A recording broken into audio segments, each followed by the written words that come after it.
mengerjakan tugas PKPD 2 yaitu membuat video terkait permasalahan kesehatan lingkungan beserta solusi dari permasalahan tersebut.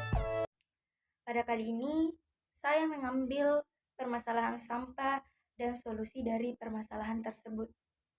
Pembuangan sampah yang tidak diurus dengan baik akan mengakibatkan masalah besar karena penumpukan sampah atau membuangnya sembarangan ke kawasan terbuka akan mengakibatkan pencemaran tanah yang juga akan berdampak ke saluran air tanah. Demikian juga pembakaran sampah akan mengakibatkan pencemaran udara. Pembuangan sampah ke sungai akan mengakibatkan pencemaran air, tersumbatnya saluran air dan banjir. Selain itu, eksploitasi lingkungan adalah menjadi isu yang berkaitan dengan pengurusan terutama sekitar kota.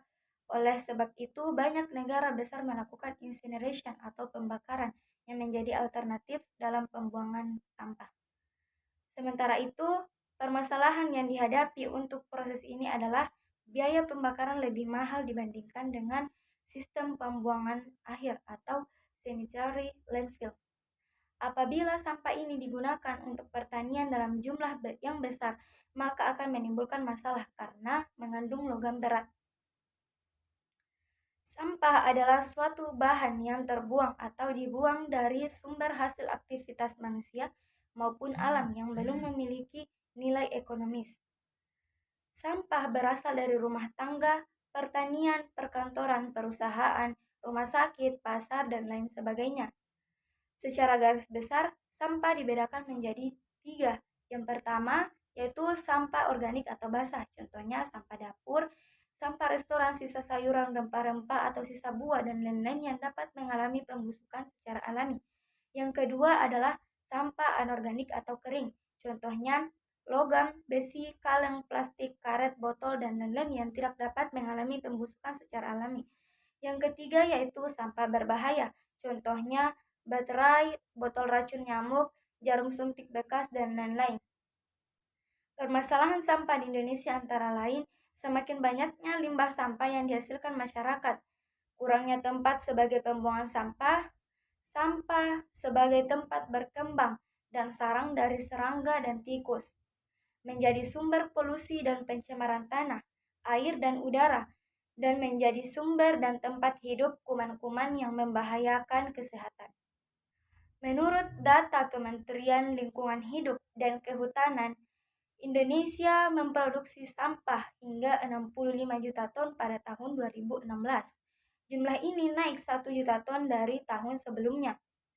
Sampai saat ini diketahui bahwa di Indonesia diperkirakan sebanyak 85.000 ton sampah dihasilkan perharinya. Dengan perkiraan kenaikan jumlah mencapai 150.000 ton per hari pada tahun 2025. Jumlah ini didominasi oleh sampah yang berasal dari rumah tangga, yang berkisar antara 60 hingga 75%. Masalah sampah adalah masalah bersama yang perlu dicarikan solusi bersama antara pemerintah, masyarakat, dan swasta yang tidak saling memberatkan, efektif, dan efisien. Untuk menangani permasalahan sampah secara menyeluruh, perlu dilakukan alternatif-alternatif pengelolaan.